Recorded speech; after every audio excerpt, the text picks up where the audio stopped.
Billiard. I got so much more.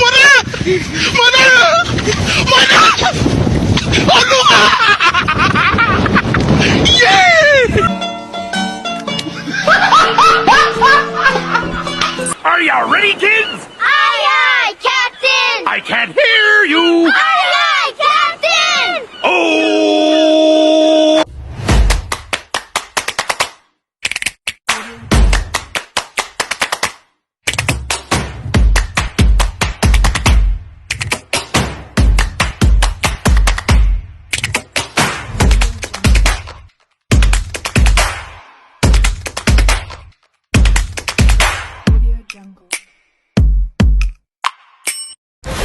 Penilaian eksternal, yaitu merupakan yang menekankan pada identifikasi dan evaluasi klien serta kejadian yang berada di luar kendali perusahaan seperti meningkatnya persaingan luar negeri, pergeseran populasi, semakin meningkatnya presentasi masyarakat berusia tua, dan ketakutan konsumen untuk berpergian, dan juga fluktuasi pasar saham. Penilai internal mengungkapkan peluang dan ancaman utama yang dihadapi perusahaan sehingga manajer dapat formulasi strategi untuk mengambil keuntungan dari peluang dan menghindari atau mengurangi dampak ancaman.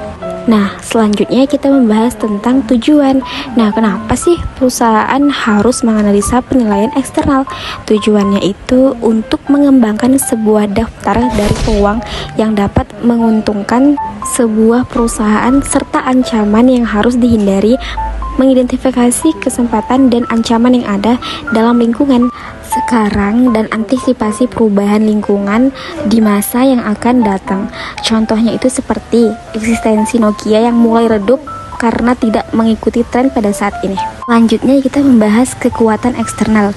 Ada beberapa. Yang pertama itu ada kekuatan ekonomi, lalu kekuatan sosial, kekuatan budaya demografis dan lingkungan, kekuatan politik pemerintahan dan hukum, serta kekuatan teknologi. Selanjutnya, untuk menjalankan audit eksternal perusahaan harus mendapat informasi tentang tren ekonomi, sosial budaya, demografi lingkungan, politik pemerintahan hukum, dan teknologi.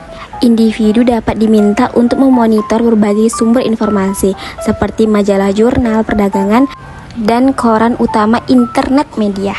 Yang pertama, matriks evaluasi eksternal memungkinkan para penyusun strategi untuk merangkum dan informasi ekonomi, sosial dan budaya, demografi lingkungan, politik pemerintahan hukum dan teknologi, dan persaingan.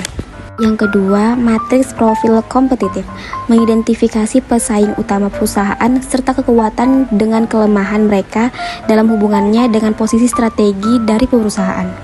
Selanjutnya yang terakhir adalah mengumpulkan informasi dan evaluasi informasi tentang pesaing, hal yang sangat penting untuk keberhasilan informasi strategi. Identifikasi pesaing utama tidak selalu mudah karena banyak perusahaan memiliki dimensi yang berkompetisi dalam industri yang berbeda. Kebanyakan perusahaan multidivisi biasanya tidak memberikan penjualan dan laba yang basis divisi untuk alasan kompetitif. Nah, teman-teman, jika mau tahu lebih jelasnya, mari simak hari ini presentasi dari kami, kelompok 2.